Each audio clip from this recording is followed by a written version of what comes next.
সংস্কার ও নির্বাচন নিয়ে সামাজিক মাধ্যমে বিএনপিকে টার্গেট করে প্রচারণা চালানো হচ্ছে বলে অভিযোগ করেছেন দলটির মহাসচিব মির্জা ফখরুল ইসলাম আলমগীর।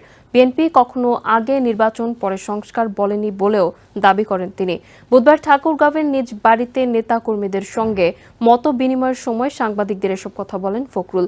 এদিকে নয়াপল্টনে বিএনপির কেন্দ্রীয় কার্যালয়ে দলের সিনিয়র যুগ্ম মহাসচিব রুহুল কবির রিজভী বলেছেন, পরাজিত শক্তি নিউ ইয়র্ক টাইমসে মিথ্যা তথ্য দিয়ে রিপোর্ট করিয়েছে। বুধবার দুপুরে ঠাকুরগাঁওয়ের নিজ বাড়িতে দলের নেতাকর্মীদের সাথে ঈদের শুভেচ্ছা বিনিময় করেন বিএনপির মহাসচিব মির্জা ফখরুল ইসলাম আলমগীর।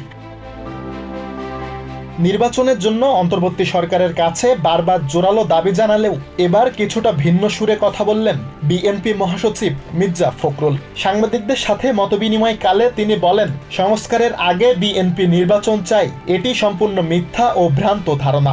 সামাজিক যোগাযোগ মাধ্যমে অপপ্রচার চালিয়ে বিএনপিকে নিয়ে জনগণকে বিভ্রান্ত করা হচ্ছে বলেও অভিযোগ করেন ফখরুল। মির্জা ফখরুল আরও বলেন, জনগণ চায় না এমন কোনো সংস্কার প্রস্তাবকে সমর্থন করে না বিএনপি। এদিন নয়াপল্টনে দলের কেন্দ্রীয় কার্যালয়ে এক ব্রিফিংয়ে বিএনপির সিনিয়র যুগ্ম মহাসচিব রুহুল কবির রিজভী বলেন, পরাজিত শক্তি নিউ ইয়র্ক টাইমসে মিথ্যা তথ্য দিয়ে রিপোর্ট করিয়ে বাংলাদেশকে কলঙ্কিত করার চেষ্টা করছে। এ সময় কিছু উপদেষ্টা বিএনপির বিরুদ্ধে ষড়যন্ত্রমূলকভাবে অপপ্রচার করছেন বলেও অভিযোগ করেন রিজভী। একই দিন লক্ষ্মীপুরে ছাত্রদলের এক অনুষ্ঠানে বিএনপির যুগ্ম মহাসচিব শহীদ উদ্দিন চৌধুরী অ্যানি জানান, বিএনপি বিশ্বাস করে তারেক রহমানের নেতৃত্বে বাংলাদেশে স্থায়ী গণতন্ত্র প্রতিষ্ঠিত হবে। বাংলাদেশ নিয়ে বিভিন্ন মহলের গভীর চক্রান্ত মোকাবেলায় ছাত্রদল নেতাদের বলিষ্ঠ ভূমিকা রাখার আহ্বান জানান Annie. Sulaiman Kabir, TVN 24 news desk.